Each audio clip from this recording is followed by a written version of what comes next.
One day, as I went outside to hang the laundry, I noticed the shortening of daylight, signaling that fall was in full swing.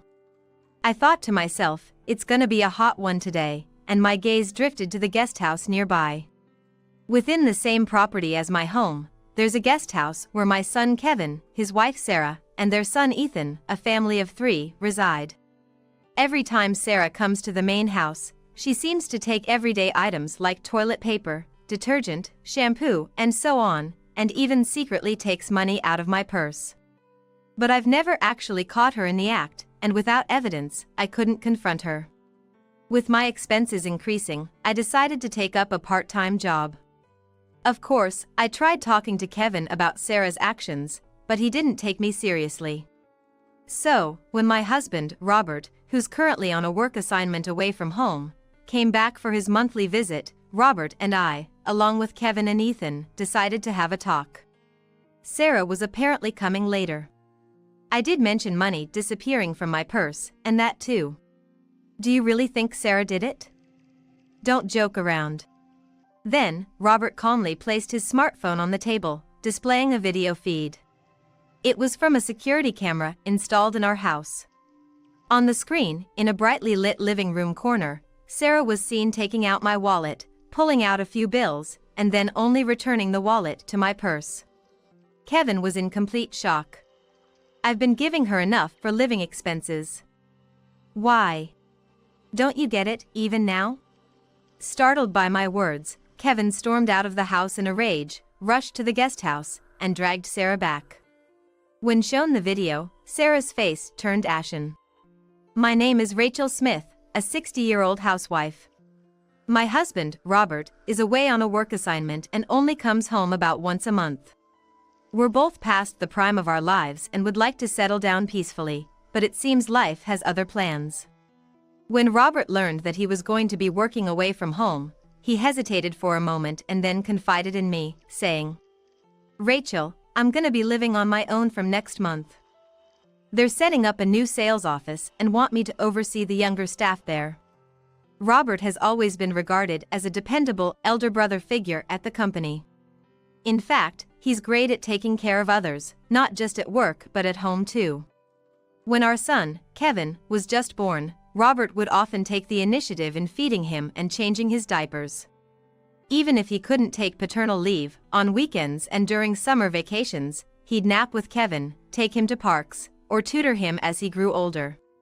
Seeing such a reliable figure as Robert downcast was rare. Don't be so down. You'll be coming home often, right? I assumed he'd be home within 2 or 3 months. That's the thing, I don't really know. Since I'll be crossing states, I might not see you as often. Maybe just once a month. I'm worried about you, Rachel. Why was he worried about me? I pondered for a moment and then it hit me. I have a chronic illness and had recently undergone surgery. He must be concerned about possible complications. Don't worry. Kevin and his family are in the guest house. I'll let you know if something comes up. Within the same property as my home, there's a guest house where my son Kevin, his wife Sarah, and their son Ethan, a family of 3, reside. Kevin got married 6 years ago. They lived in an apartment for 2 or 3 years, but due to some issues with the landlord, they had to move. They checked out other places, but Sarah didn't like any of them. Eventually, they asked if they could move into the guest house. Robert wasn't thrilled with the idea at first and even declined. "Kevin, you know about your mother's illness. I don't want to burden her any more than necessary. I'm against it." Even after this initial refusal, a desperate Kevin came back a month later, saying, "Dad, please. We promise not to be a nuisance. Can we just stay in the guest house?" By the time this story came around, Robert had changed his mind, and he agreed to let Kevin's family live in the guest house. When I later asked Robert the reason, he said he felt more at ease than leaving me alone.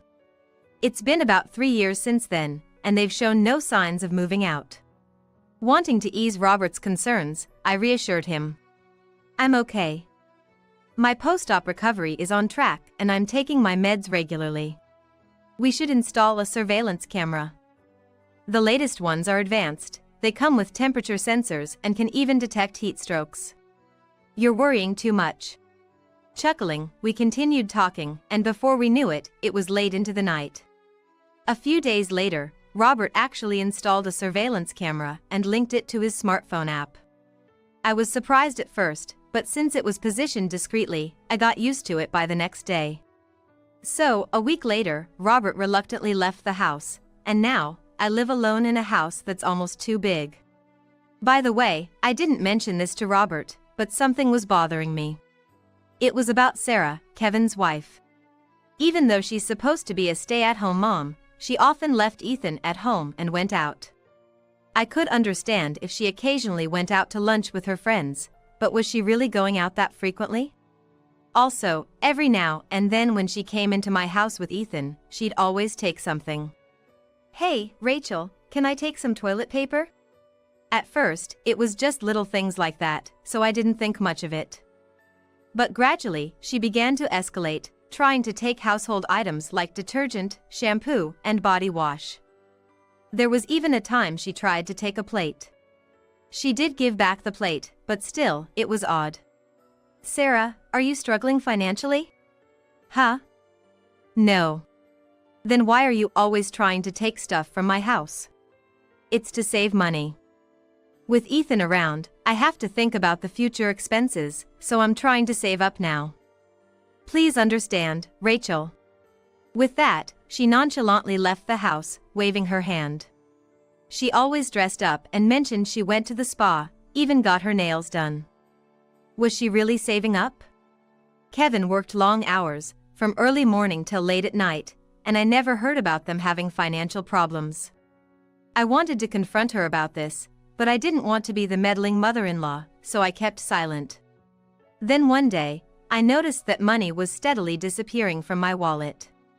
I suspected Sarah, but I had no proof. Days went by without being able to catch her in the act. One day, as I went outside to hang the laundry, I noticed the shortening of daylight, signaling that fall was in full swing. I thought to myself, it's gonna be a hot one today, and my gaze drifted to the guest house nearby. Since then, I haven't once seen Sarah acting suspicious about the money. I also think that maybe it's not her after all, but I've started to hear rumors about her from various neighbors.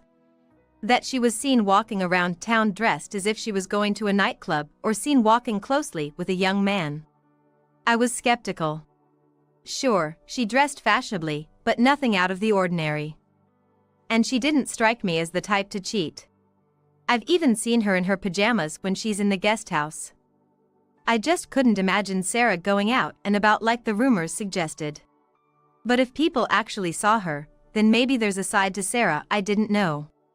While I kept an eye on the situation, money kept disappearing from my wallet. I was starting to struggle to cover living expenses, so I decided to take a part-time job until I could find some evidence. I told Robert it was just for a change of pace, but he was so worried about me that he agreed, on the condition that I don't push myself too hard. Luckily, I noticed a nearby supermarket was hiring cashiers part-time, so I contacted them and went for an interview. I had consulted with Kevin just in case, but one day, as my first shift approached, I told him, "Kevin, I'm gonna start working part-time from next week." "Why?" "You just got out of the hospital, and your body must still be tired, right? It's just 3 days a week. I'll be fine." But more importantly, about Sarah. I decided to boldly discuss Sarah's behavior with Kevin. I thought he might have something to say that would lead to a solution. Did Sarah do something? Actually, recently, she's been taking household items like toilet paper and shampoo. Are you having financial difficulties? But Kevin was indignant. No way. I make sure to give her money every month. Sarah handles the finances. She used to work in accounting, so she knows how to manage money. Really? But she's genuinely taking things. And also, money. Money? You're saying Sarah's taking that too? Kevin looked incredulous. Yes. Little by little, money's being taken from my purse. She probably thinks I haven't noticed, but if this continues, I'll be in trouble. Can you subtly talk to her about it? Mom, are you losing your mind? No way that's happening. Kevin sighed heavily, seemingly not believing me. After that, he ignored everything I said. The next day, I told Sarah that I was gonna work part-time, and it would be difficult for me to look after Ethan anymore. It just so happened that she came over to drop Ethan off. Sarah looked annoyed and complained. So, who's gonna watch Ethan? Sarah, I have to be clear with you. You need to take care of your own child. Why do you always leave Ethan with me? Where are you going? When I stood my ground, Sarah clicked her tongue in annoyance. Fine, I get it. I won't ask you anymore. She didn't answer my question and just took Ethan's hand, heading back into her house. I felt nervous and was sweating, but from that day on, only Ethan would come running to me. Grandma, play with me.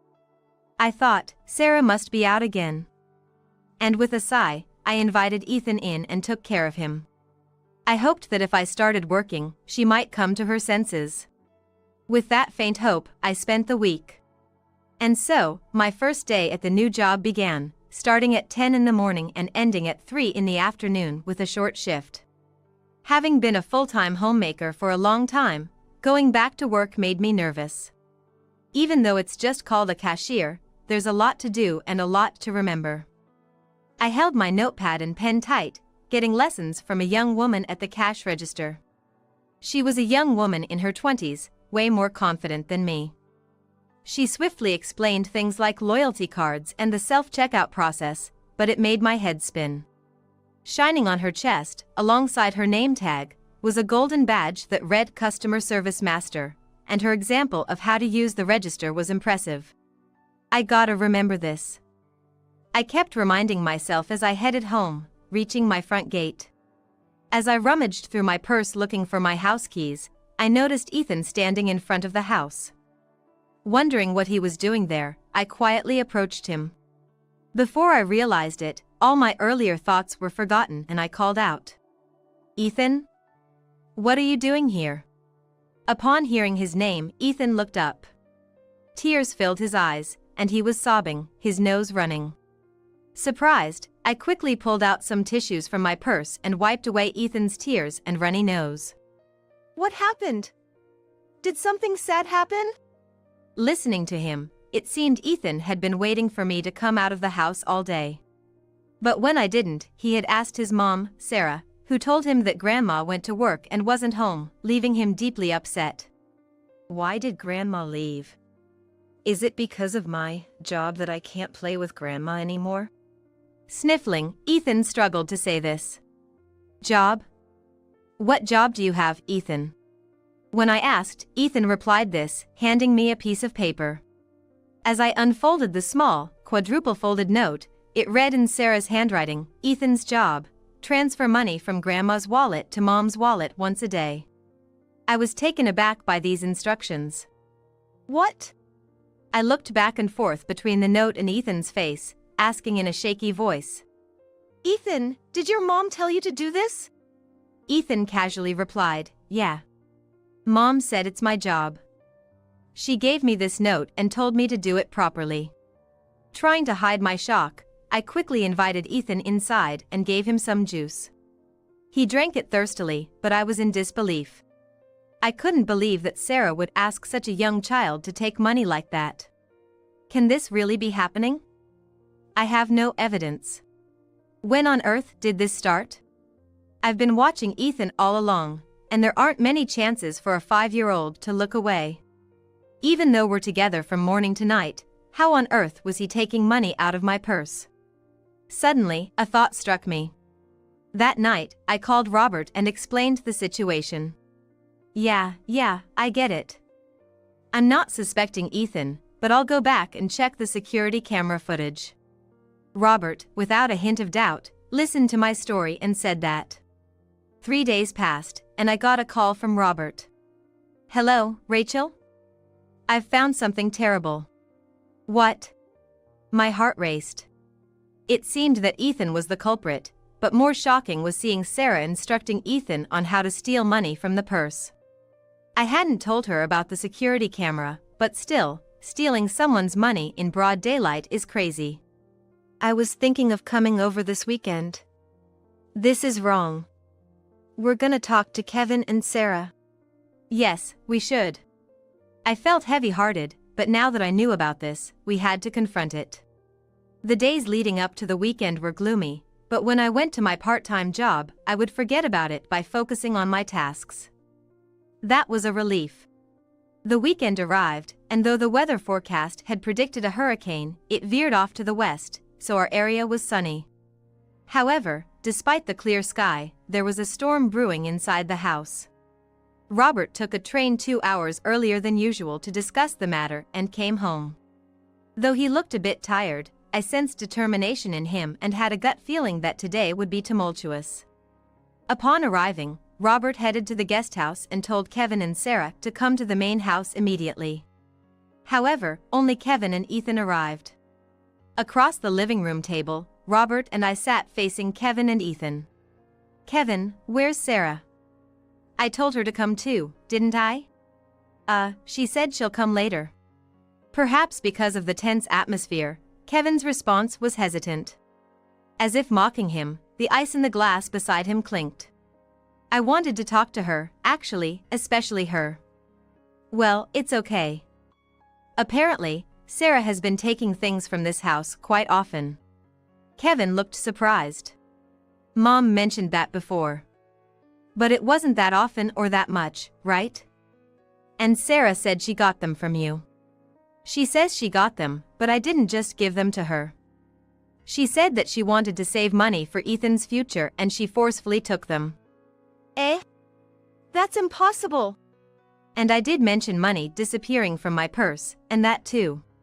You can't be serious.